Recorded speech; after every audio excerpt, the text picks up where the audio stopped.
Welcome to another episode of Athens and Jerusalem. Let's begin where we can't escape. Let's begin with Logos. Now, I would say that this openness, this being in the world, this referring to the world, to objects in the world, what I would like to call self-transcendence, this is disappearing as soon as you project a human being into a lower dimension than its own dimension. The point of the V goes up to the nuclear explosion that created it. Tell me this, Dr. Oppenheimer.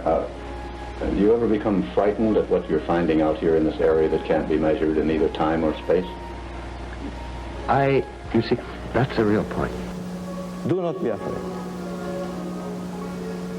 Open your hearts, open up your hearts. Open up your hearts to Athens and Jerusalem, the infants of our culture, united, independent, polarized, and even bloody.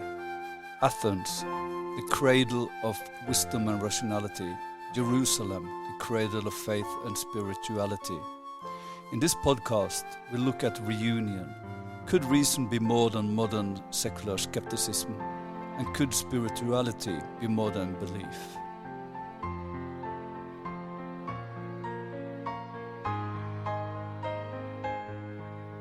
Welcome to another episode of the Athens and Jerusalem podcast. In this podcast episode, we will discuss Pierre Teilhard de Chardin's scientific philosophy of religion. But before we start with him, we have a short discussion on different modes of expressing religious knowledge. So please, I hope you enjoyed the conversation. I thought about more than before, and that is, so much of this of painting and iconography and all of the pomp and circumstance of the inside of a Catholic church makes a lot more sense when you realize that most of it was done before people were really literate. Yeah. So it had the additional function of explaining to people what your belief system was. Yeah, and exactly. Explain what are the doctrines, what's the story, who's who. All of this had to be done through image and not through the written word. Yeah. And that came home to me also massive. When my wife and I walked this segment of the Camino, these couple segments of the Camino de Santiago last summer, and we went inside all these Christian churches and saw all the iconography, all the paintings and everything, and sort of was marinating in that for a couple of weeks and getting into the spirit of that mode of spiritual expression. Yeah. And then at the end, we go to Geneva and we go to the converted Protestant cathedral, which used to be a Catholic, and it became Protestant. And we walked inside and of course, everything was stripped bare. Exactly. None of the icons, none of the gold, none of the paintings, none of the altar pieces, none of the incense, just a simple, plain wooden table where the altar used to be, and on a plain stand, an open Bible. Yeah. That's it. Yeah. They left the stained glass in there because they didn't knock it out. But other than that, the messaging there was so profound to me. It's okay. Protestantism could only have happened after the invention of the printing press. Where it's now conceivable of thinking of how people might relate to the divine, not through images and rituals and the smells and the sounds and all of that, but through their own engagement with the written word of the scripture. And that was perfectly symbolized in the structure and interior of the cathedral in Geneva, as opposed to what I saw in Florence and what I saw on the Camino.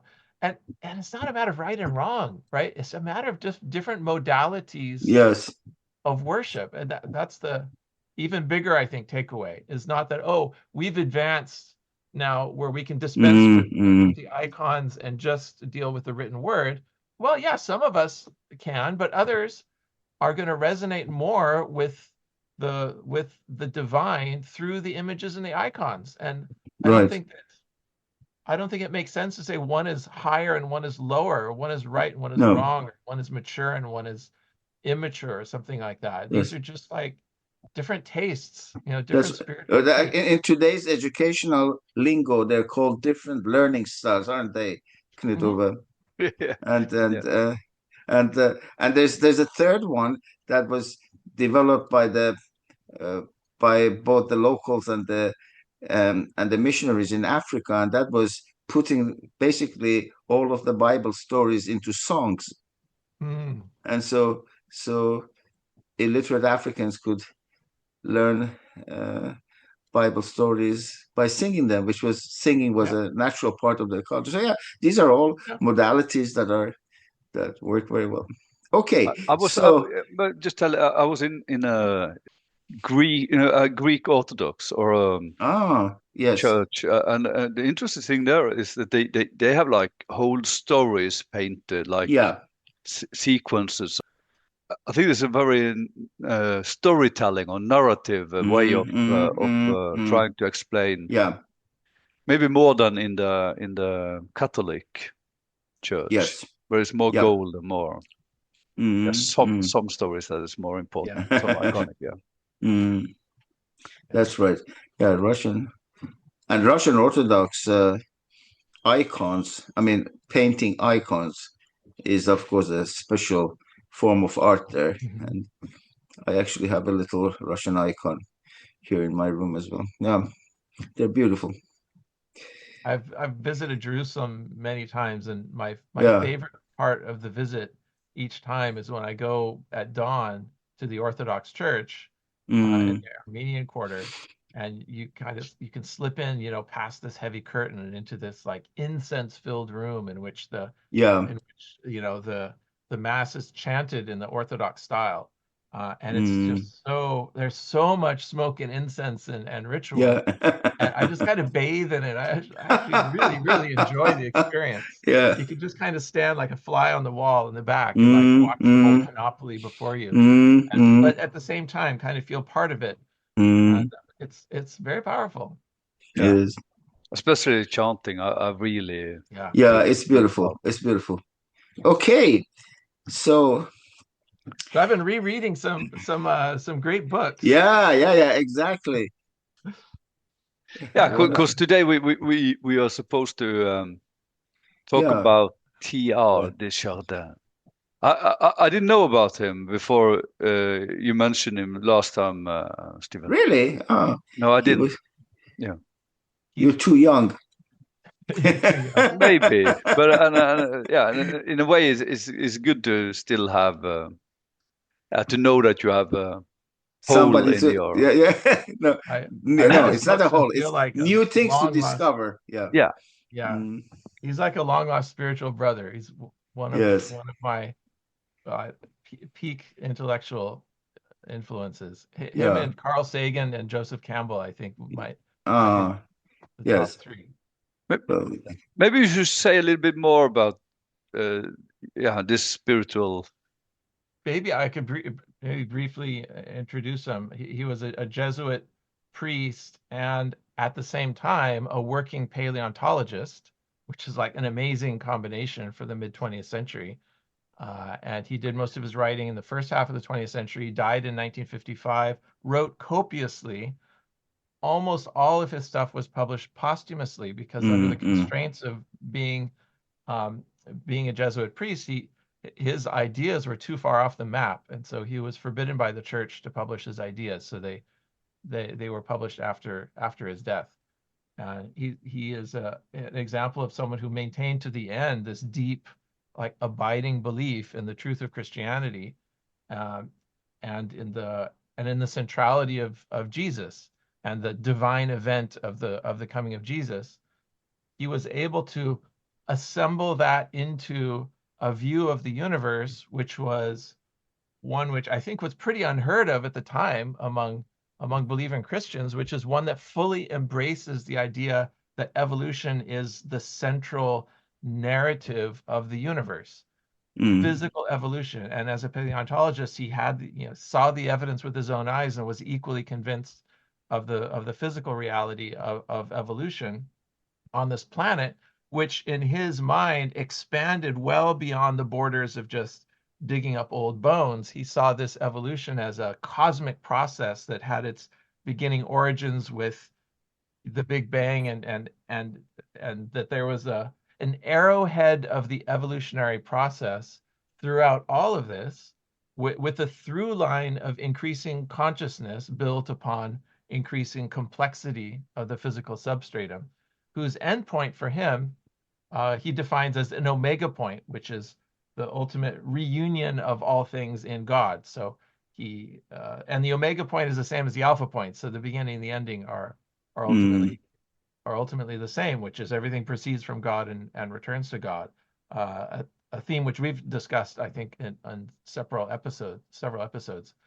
One can kind of contextualize his thinking in a way as an answer to this incredibly dislocating, decentering event that happened to humanity subsequent to the scientific revolution, where previously humanity saw itself as the center of the universe, both physically and metaphysically. We were it. We were the reason why the universe was here, and this centrality that we imagined ourselves to have was shaken first of all by modern cosmology, initiated by Galileo and Newton, and the observations of the distant cosmos by modern cosmology and the science of the Big Bang, and that displaced humanity from the physical center of the universe, and it banished us to a remote arm in in an average spiral galaxy among hundreds of billions of other galaxies. But as much as that might be seen as kind of a blow to the human ego, the second decentering event was even greater, and that was the decentering event which we can attribute to Charles Darwin and the theory of evolution, which now decentered humanity as no longer the predestined outcome of life on this planet, but rather as some sort of accidental and haphazard branch of the ape family. And Teilhard's overall writing can be seen, I think, primarily in the context of a response to this second decentering event. And so, and what he did was obviously not without controversy, and mostly, I think, ignored in scientific circles, because he started from the assumption that, yes, evolution is a thing, but he added to that a second starting assumption, which is that humanity is central to all of this. And he comes out and admits up front, he says, these are my two starting assumptions. Number one, evolution is real. And number two, humanity plays a central role in evolution, not as some static, predetermined outcome, like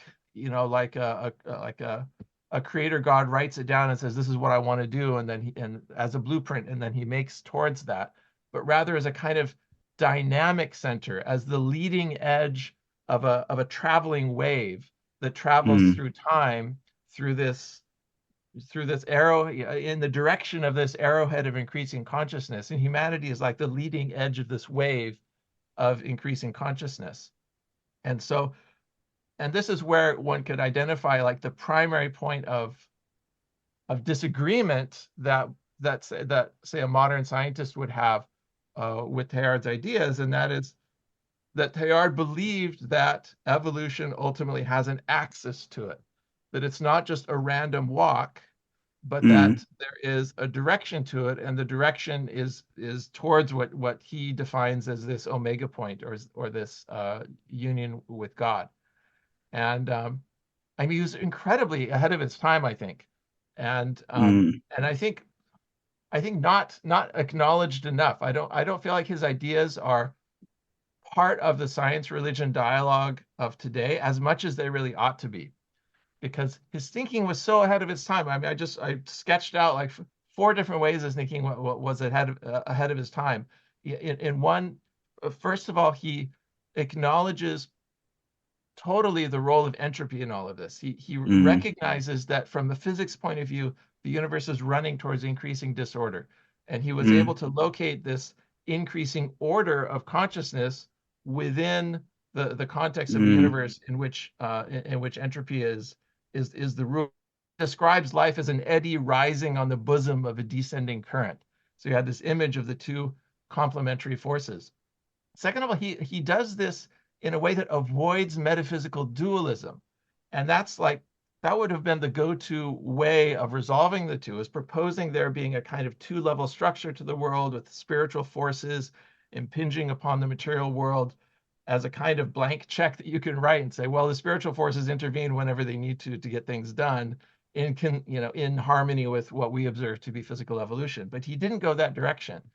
He saw one way that he imagined it, he says there's just one energy, there's one force in the universe, he says, which manifests itself tangentially as understood by physicists and radially as that which draws matter towards increasing complexity.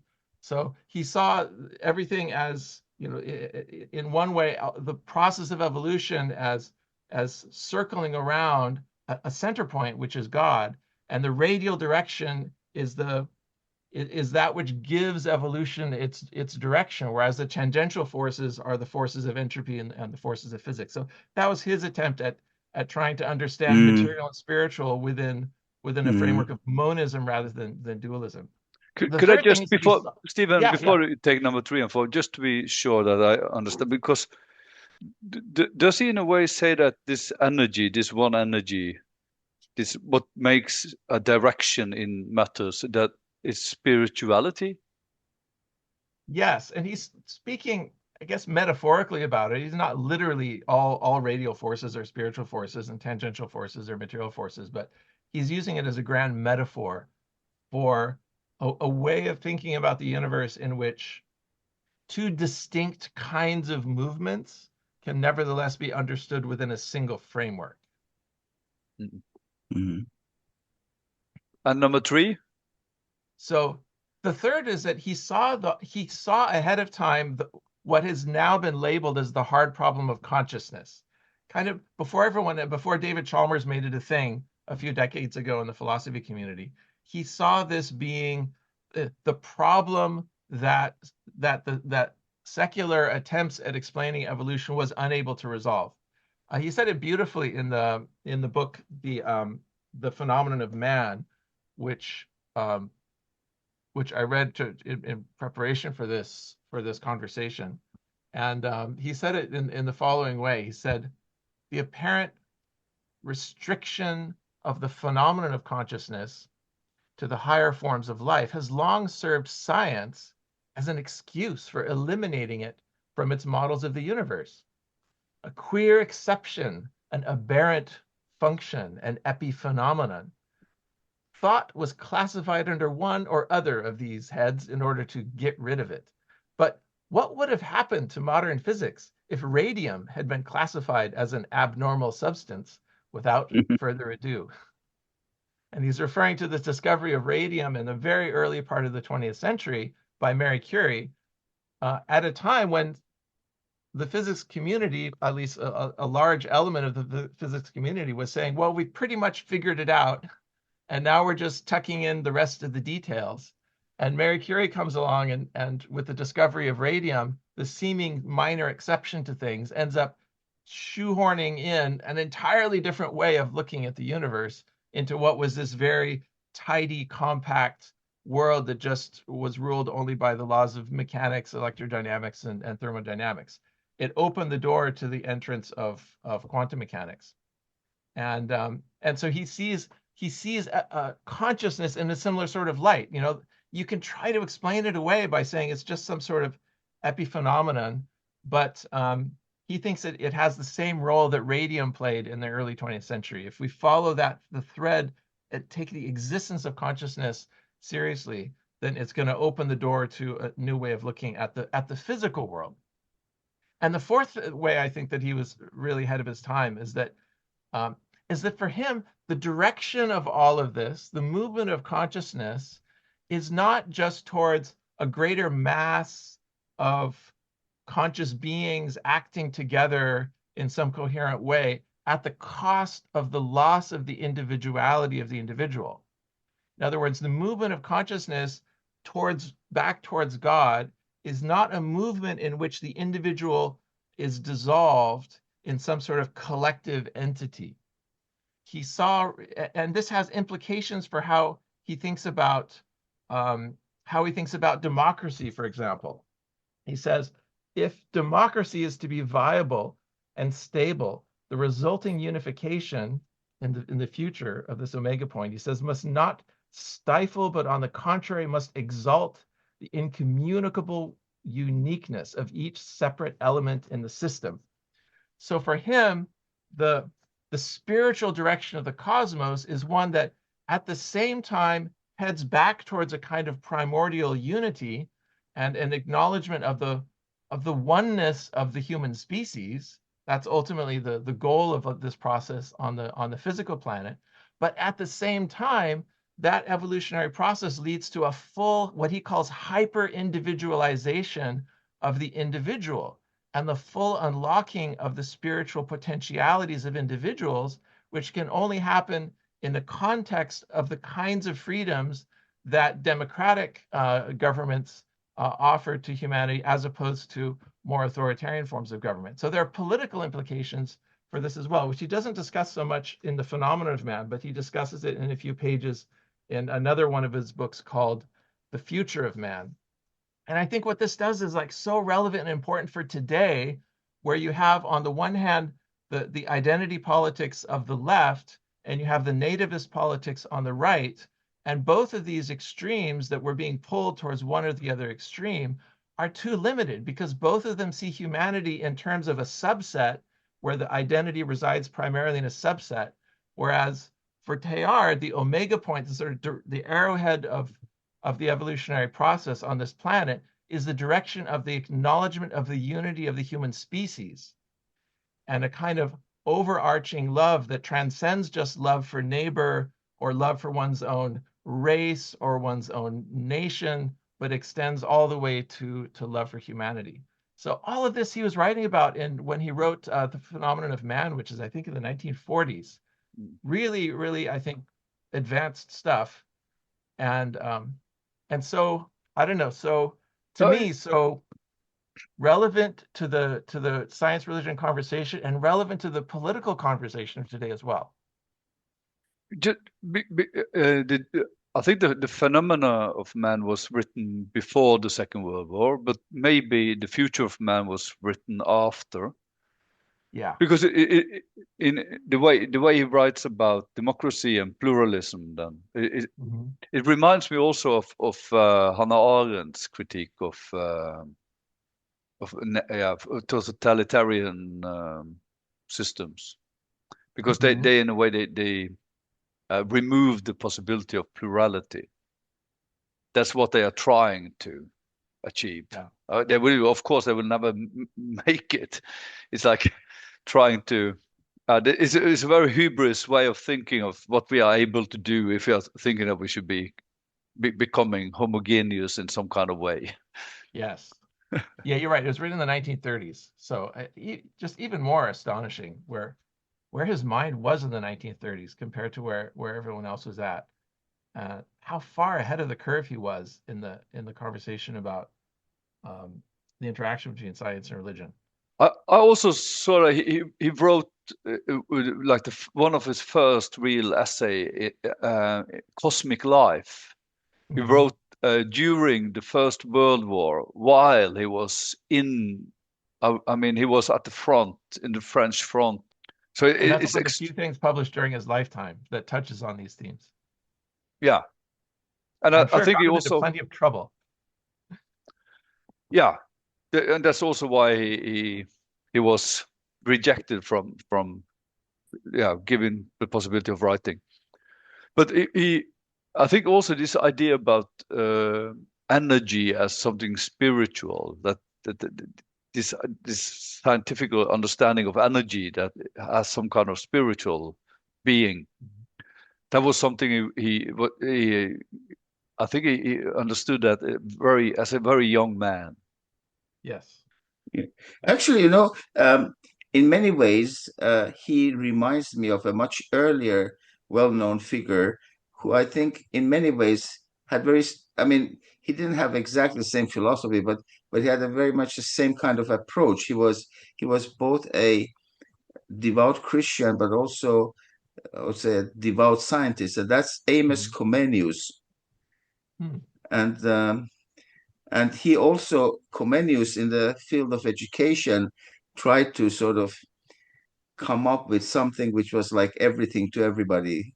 That kind of, a kind of, in a sense, maybe the counterpart of the omega point. And I think they both also have this view that humanity inevitably will develop towards this kind of, like Christian terminology, of the kingdom of God on earth, where sort of spiritual ideals will become a practical reality on this planet. And well, for Comenius, of course, because he was an educationalist in the first instance, he saw education and schools. He talked about schools as factories of light, and he was of the opinion that it's not the churches and not the society at large, but it's the educational system that is going to sort of usher in the kingdom of God on earth. But so I mean, but I think they have some sort of similar approach in their way of thinking to things, and it's quite fascinating to see that how. That's amazing. He was around 400 years before Teilhard. Yeah. But I think it's very important. Of course, it's very important in schooling and education. Like the father of modern education, especially understood as something that everybody should be able to have. And it's also very early Enlightenment ideas. Yeah. But I think many people are not aware of the fact that Comenius was actually an extremely devout Christian, and that his whole sort of way of thinking was based on the Christian notion of the kingdom of God on earth. I think that's very important, Cameron, and I think that's also something that's often missing in modern education theory. That you have like a more holistic understanding of what is school about, not what are we going to do in school, but to have even a metaphysical ground of understanding what we are doing, what are we dealing about. Yes, and these I think these themes are, as pointed out, I think these are extremely timely today, because I think that for the first time in human history, we are actually at a point where, realizing the omega point, or realizing in Christian terms the kingdom of God on earth, is not only a possibility for the first time, but it's also a necessity. I mean, we're at a sort of a bifurcation point where we have either that or total destruction as our only two alternatives. I think it's worth asking, why is Teilhard not more popular than he is? Why is he still unknown to so many? Why has he been kind of left out of the center of the conversation, where I feel he writes, ought to be? And I can imagine a few reasons why, and then imagine further what might sort of be sort of a post-Teilhardian philosophy that would incorporate the best elements of his thinking. But I think the first thing is that ultimately he's writing within a Christian dogmatic framework, and as it, his role within the church made it impossible for him not just to write outside those boundaries, but in a certain way to think outside those boundaries. And I saw this particular, and again, not so much in The Phenomenon of Man, but in another book he wrote called Christianity and Evolution. He's really struggling with certain aspects of Christian dogma, which he has to take as a Christian in his position, which he has to take as literally true. In particular, the physical resurrection of Jesus. And you can see him as he writes about it, really trying, kind of, to my mind at least, kind of twisting himself in knots a bit to try to shoehorn that into this otherwise very organic picture of a universe fully emerging into consciousness through its own kind of internal processes, through its own infolding and internalization, rather than through an extra, sort of a force acting outside of that causal framework. So much of his thinking is I think elegantly explains the human phenomenon and human spiritual phenomena in these very organic terms. But when it comes to the Christian doctrine of the resurrection, he has to drop that in as well. Okay, we had a physical resurrection event, and that forces him to kind of do some fancy maneuvers to get it to get it in there. I feel like in a way he did the same thing that Hegel did. You know how Hegel's philosophy brings spirit into history, and it has this grand vision of Geist, of spirit evolving in the world.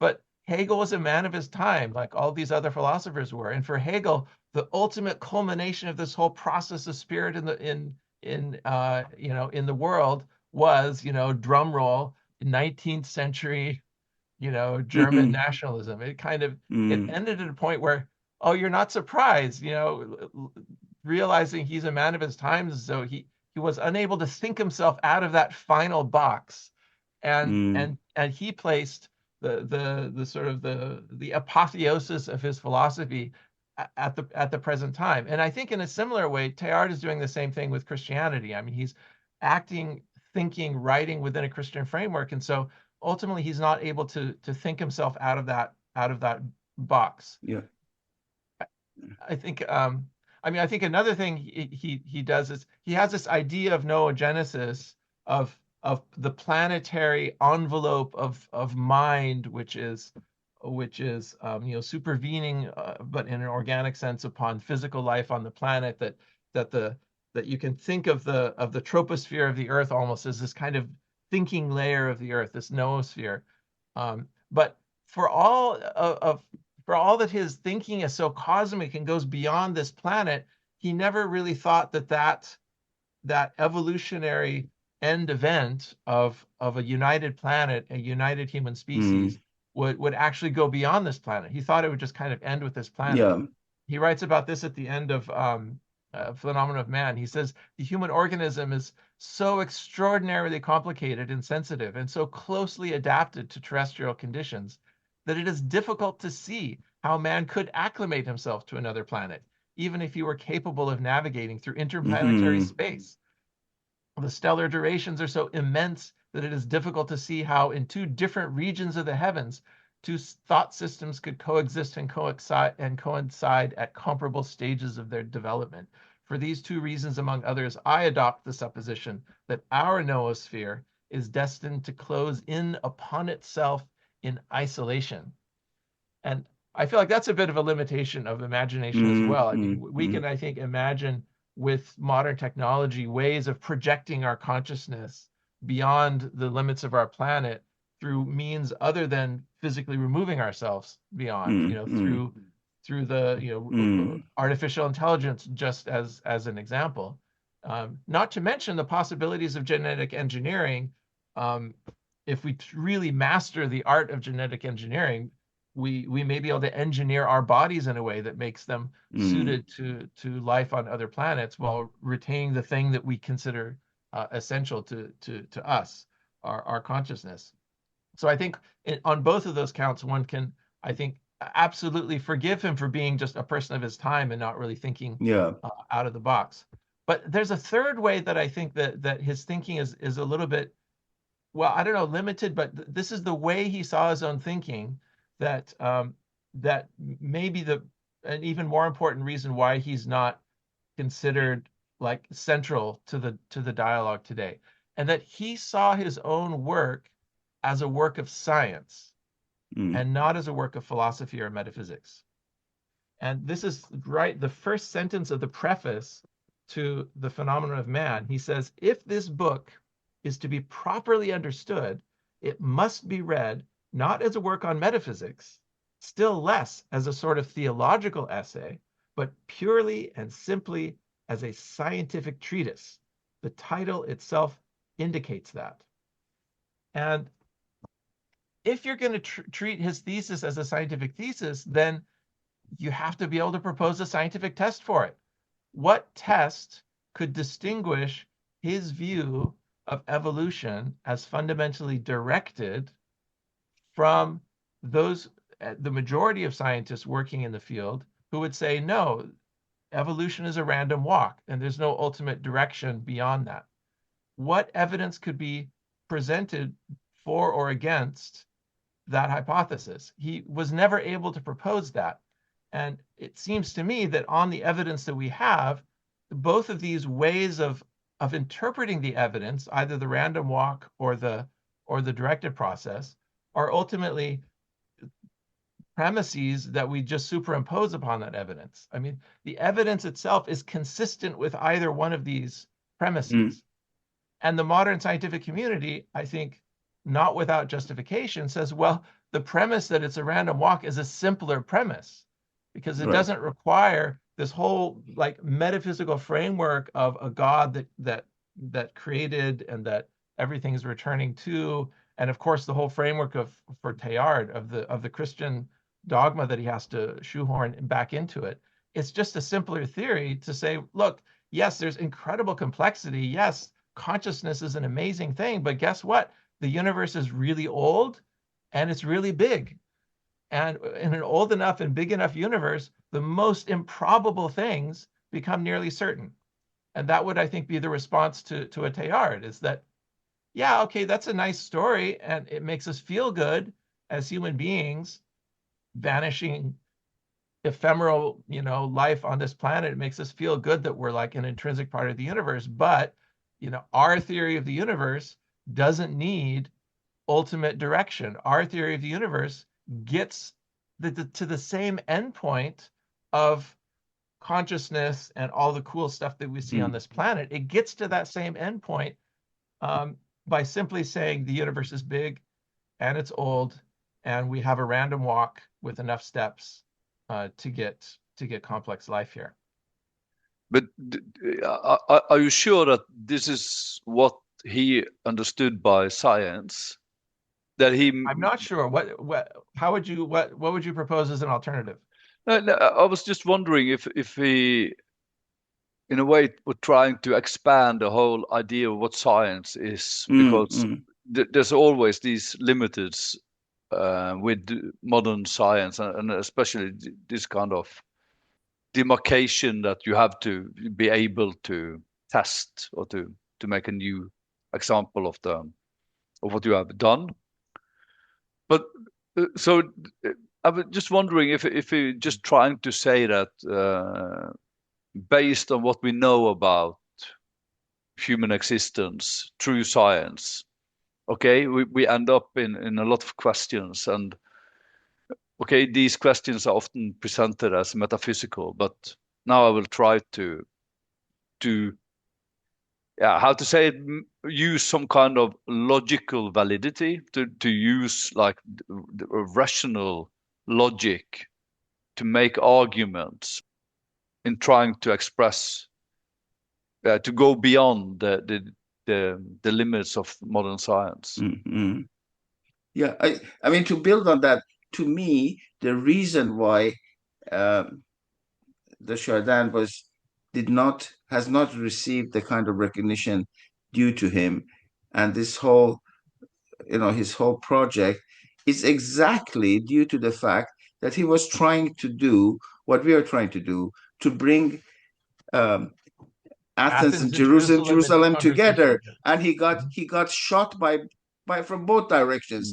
He wasn't Athens enough for the scientists, and he wasn't Jerusalem enough for the church. So he became abandoned by both parties, and I think that this approach of his to science, as I think Knut was also implying, was just his way of trying to say, well, I'm not now trying to just come up with a new kind of theology. This is really not, this is not like religious stuff, traditional religious stuff.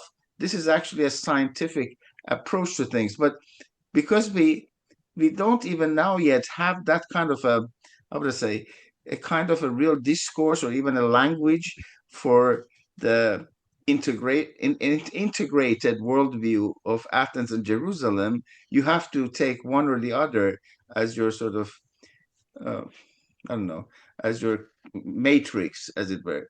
And I think he was trying to supersede that and say that, well, call it science so that it's more reputable, because it's definitely not just, empty theology. But so I think, I mean, I remember, yeah, he was, I think he was more celebrated. I mean, that's why I said to Knut that you're not old enough, because I remember back in the 70s when I was a young guy, I mean, he was actually quite celebrated, and that's when I came across him, and then he just sort of faded away with all those new kinds of both scientific and philosophical advances that took place. But I think he has I think it's wonderful. Thank you so much, Stephen, for introducing him to us, because I think he's still a relevant and enlightening thinker. I think also, Stephen, we have to say a little bit why you introduced him, because we had this discussion last time, and it was especially a discussion about how religious the Chardin really are, because when you introduced him, we were discussing different stories from the New Testament that we may understand too literally. Could you say a little bit? Yeah, because So, and that's why we brought up Teilhard last time, in the context of this question of what is the status of these sacred stories. And I think the same question, like precisely the same question, can be asked of Teilhard's overall philosophy of the omega point and this, and evolution, human evolution, directed human evolution. And that is, both of them can be read out as narrative overlays over an underlying substrate of a world that can accurately be described through the scientific method and physics and chemistry and biology and so forth.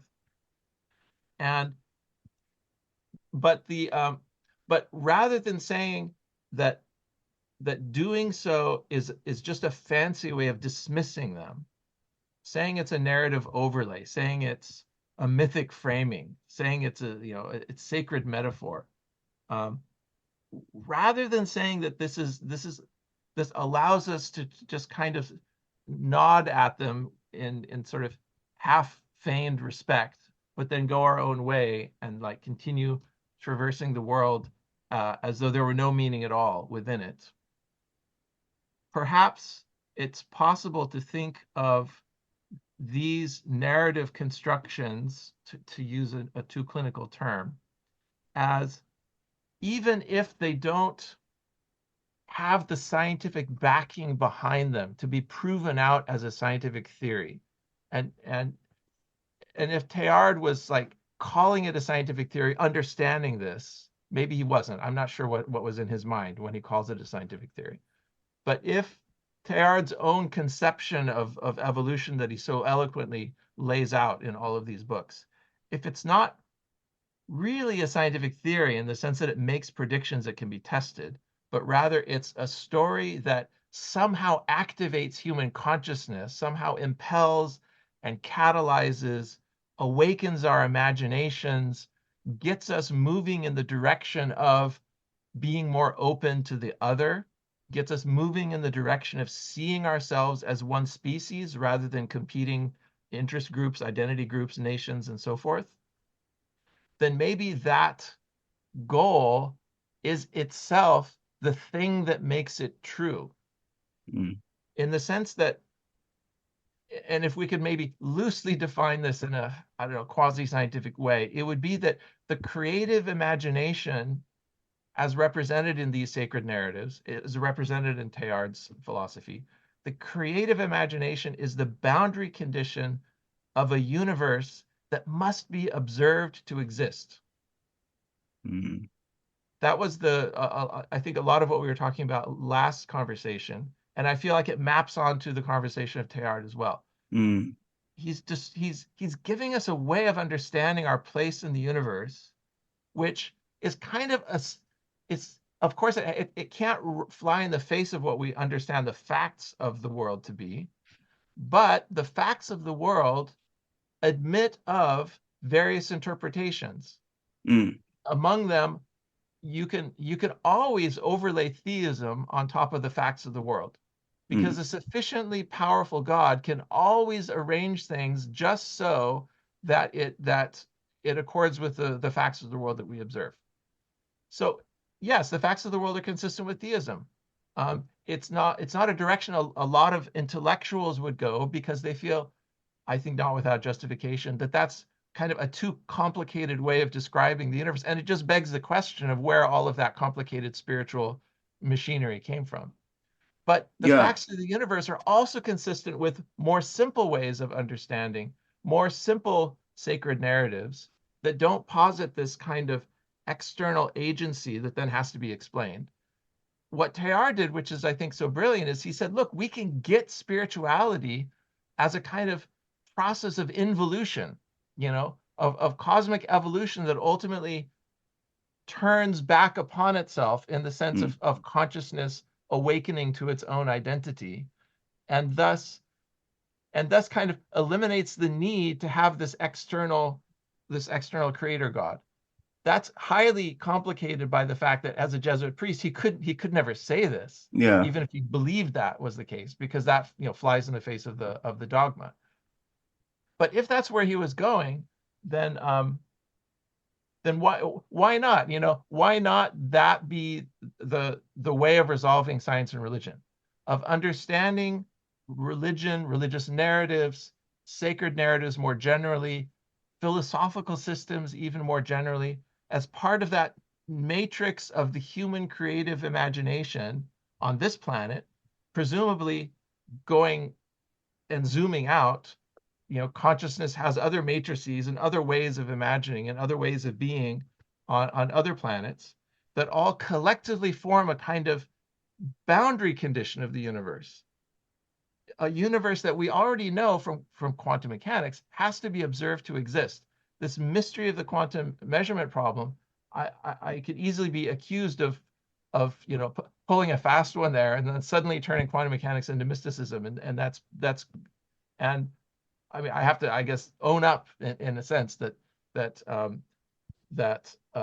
am sort of writing a fairly big blank check on the quantum measurement problem. Who's actually the observer and who gets to do the observing? Doesn't every single particle observe simultaneously? But then questions still remain.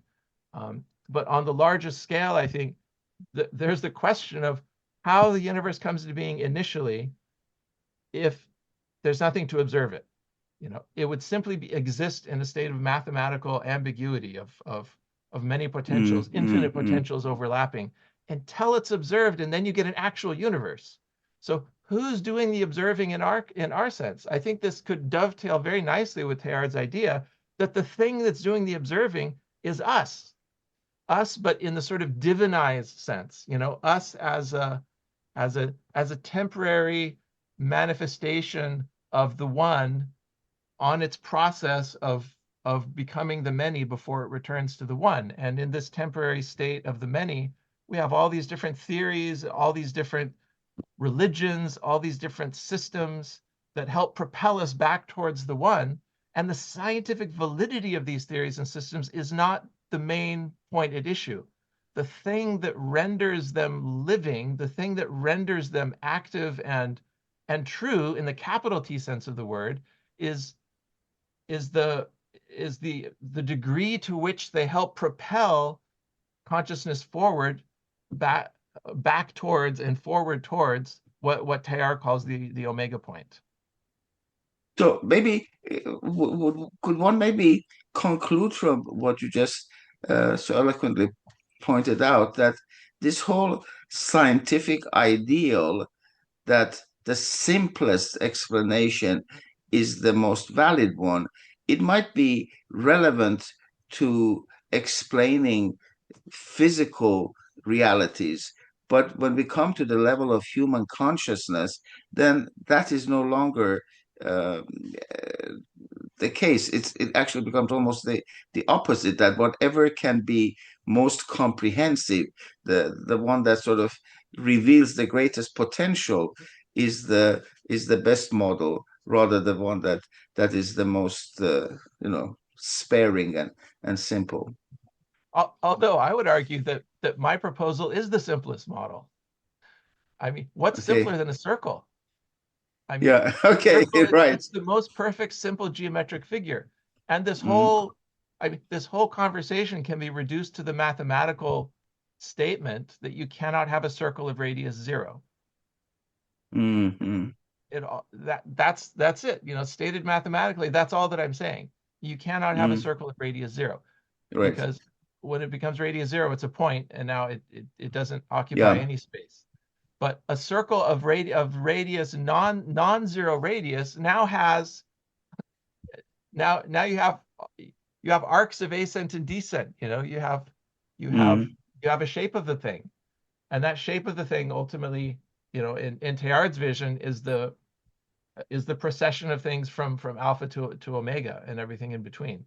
But all that is taking place not on a timeline of history, but it's taking place on a circle of existence, in which you have repetitions of that circle at various levels. I mean, at the cosmic level, it's one big circle of consciousness knowing itself into being, of God loving the world, so loving the world, as the Bible says. There's lots of different languages that one can use, that one can deploy here, but also on a micro level, the circularity is visible everywhere.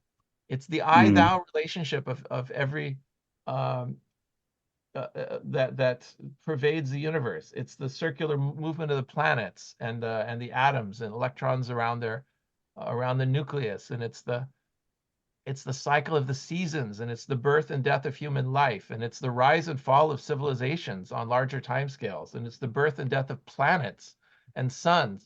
All of these things from the micro level to the macro level are described as ultimately in some kind of a cyclical sense, in which there's a birth, there's a movement towards maturity, there's old age, there's death. I mean, to put that in human terms, but that's the story. That's the hero's journey as well. I mean, that Joseph Campbell so eloquently talks about in relation to world mythology. It crops up everywhere you look. The idea of starting at a beginning point, moving through this world of experiences and challenges in which one is dissolved and reborn, and then returning back to the village at the end. That's the key step at the end, is that you return back to the starting point at the end. Otherwise, it's not the hero's journey. But and so the alpha and the omega point are the same, but at the same time, transformation has taken place. So they're not the same. But that just shows the limitations of thinking about all of this in terms of time. I think, but there was also I don't know if you're familiar with this Russian sociologist that went to America, called Pitirim Sorokin. He had this concept of, and he did extraordinary empirical work showing that actually history was based on these kind of cycles. So I mean, this pattern has been also introduced from that direction. As did Toynbee. And Toynbee also as a historian. But the thing is that, you see, I mean, postmodernism, sort of killed all of these. I mean, they sort of wiped out all, because any kind of grand theory or any kind of teleological explanation is supposed to be a no-no. So that's a great point. So postmodernism comes along and it says, no, all these grand narratives are bunk. So what we're left with under postmodernism, I suppose, is just local narratives. And which is in part a catastrophe, but in part not. I mean, it's not a catastrophe because the narratives that postmodernism were primarily aimed at destroying were narratives that had long outlived their usefulness. You know, the narratives of particularly of particular religious systems that were not and are not capable of meeting the needs of the entire human species on this planet. And so for all of the wonderful things they brought into the world and for all of the incredible sources of human motivation they provided for billions of souls over millennia, they have their day, just like every individual. There's a birth, there's maturity, there's old age and senescence, and there's death, and that happens at the level of religions as well. So postmodernism was kind of like it was performing the necessary process of seeing them out the door. And so, but in another sense, it was catastrophic because now we're left believing that there's no possibility of grand narrative. Exactly. Because every grand narrative under postmodernism is associated with some form of oppression. Exactly. So what if it's possible for there to be a new kind of grand narrative that's not an oppressive grand narrative? Yeah. To a postmodernist, that's a contradiction in terms, I presume. But I think I think this is because actually postmodernism presents to us a false dichotomy that it's either this kind of oppressive absolutism or it is some sort of a pointless relativism.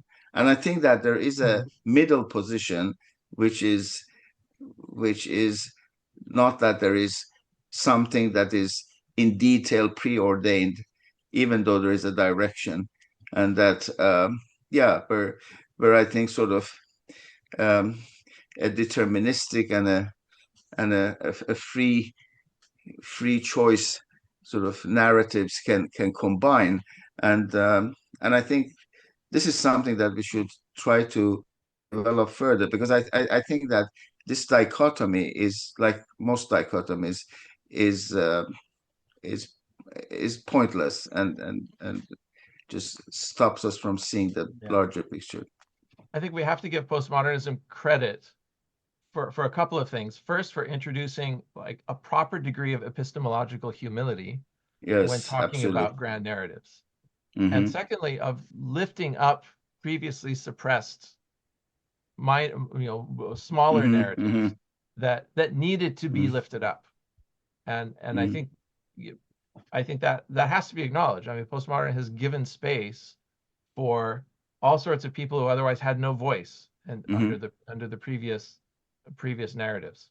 But is there a postmodern framework in which we can reignite the idea in a kind of Teilhardian sense of there being a grand narrative, which is by its very nature a multivalent narrative, a narrative that is a kind of an umbrella or a meta-narrative that validates narratives that came before, but that also provides a basis for human unity, without which I'm not sure how we're going to survive on this planet without some kind of overarching sense of identity that binds us together and gives us collectively a sense of purpose. And call it grand narrative or call it whatever, but we're desperately in need of such a thing. Exactly. I think if we use your distinction between the one and the many, we would say that postmodernism, in a way, are on the many understanding of many, and so then we have to go back maybe to one also in the circle that you are presenting. Yes. But the question is really postmodernism many? And I think that's an important question, because there are some kind of, when Hannah Arendt tried to express what pluralism is, she says that we have to have the possibility of pluralism, and then she understands pluralism as plurality in perspectives or in interpretation. But then we have to have the same phenomena as our viewpoint. And if we are missing or lacking any common phenomena to discuss, then actually there aren't plurality. It's just monologues talking with themselves in echo chambers without actually having a dialogue between these perspectives. Mm-hmm. And I think that's important to understand that if this phenomena doesn't have any authority, if it's lacking authority, then everything is lacking authority. Then we don't have anything to discuss anymore. And that's the danger of some of the postmodern perspectives, I guess. But then bringing back authority is so fraught. Who's exercising that authority? What kinds of freedoms does it limit? What does that authority constrain? Someone's not going to be happy with whatever limit, whatever stopping point you pick, thus far and no farther. Someone's not going to be happy with that point of constraint. How do you determine what's legitimately a part of the conversation and what's outside the conversation? Maybe that's just what the dialogue, what the consultation is about. That we have an open field to talk about these things. But I would suggest that we actually dedicate a session just to this issue of absolutism, relativism, and the way in between. There's one very little but interesting book by I don't know if he's still there, but a former New York professor of philosophy whose name I cannot remember now. I think he was an Armenian, but the book is called The Fear of Knowledge, where he gives a criticism of constructivism and relativism. And so I think I personally came across these issues because when I wrote my doctoral thesis in education, which was quite sort of philosophical, then it was before I actually turned it in. The opponent was of the opinion that it was too normative, and then I started thinking, like, what's non-normative education? Anyway, that sort of got me on this whole journey of how can we have norms and sort of principles without being totalitarian in our approaches, or sort of. So I think that whole, because I think that I completely agree with you. I think that postmodernism did lots of services. It sort of it took away lots of weeds that existed, but it didn't leave much anything there to grow, so to say. Yeah. It sort of took almost everything away. So I think now the question is there some way in which we can benefit from the criticism that was brought in by postmodernism, but yet not end up in kind of meaningless relativism? Up until around 10 or 20 years ago, I would have very optimistically have stated something along the lines of what John Stuart Mill said, that as long as you have an open marketplace of ideas and everyone can throw their idea into the center and chew on it and debate it and defend it and all of that, that eventually the right thing is going to rise up out of the chaos as though by magic. And I truly believe that, but the last 10 or 20 years have dealt a pretty devastating blow to that belief, because what more open, free marketplace of ideas is there than the internet? And what happens with the internet? Yeah, sure, everyone can say whatever they want to say, but when you add motives of money and power and greed and fame and all of these things to it, and that poisons the discourse, and you have people able to appeal to the basest instincts of humanity to shift the dialogue and to overwhelm with noise, to flood the zone with noise, so that it's almost impossible to hear the reasonable voices. And I don't know the way out of that, because I thought that an open internet was like the magical key. It's like finally everyone can say their piece and we're all going to figure it out. But that's not what's happening. What's happening is a kind of balkanization and people retreating into camps and shouting at each other instead of talking with each other. And all of this is in the context of an internet that gives everyone their say, that gives everyone that kind of radical freedom that I thought was what was going to be the thing that saves the day. So now we're back to this question of, well, okay, we need some controls. There needs to be some limits to the freedom. Otherwise, it's just going to be noise, which is what we've got now, when you go to Twitter or whatever. And so, okay, but who's going to impose the order out of which, real dialogue can happen? I mean, it's been tried with these big, these big social networks, and with armies of people, censoring content that's misleading or fake. But then another group will always say, well, that's, our content is actually not fake. It's the real content. Your content is fake. And how much of this is happening in good faith, and how much of this is happening in bad faith gets lost in the noise. And I don't know the way forward. Do you guys? I'm just lucky that we in Norway we still have like a free press, and we have like still like a public sphere that is actually been driven by editors. So yeah, in a way they give knowledge still the authority, and not only interests or echo chambers. But as I said, may I suggest that, because I think these questions are really important and weighty, and now we've already kept our listeners busy for an hour, we could leave for a future time. I think this is, we can thank Teilhard de Chardin that he has inspired and opened he has led us from his very inspiring worldview to look more closely at some of the issues that I'm sure that were also central to him, and to see whether we can take some steps forward along those lines.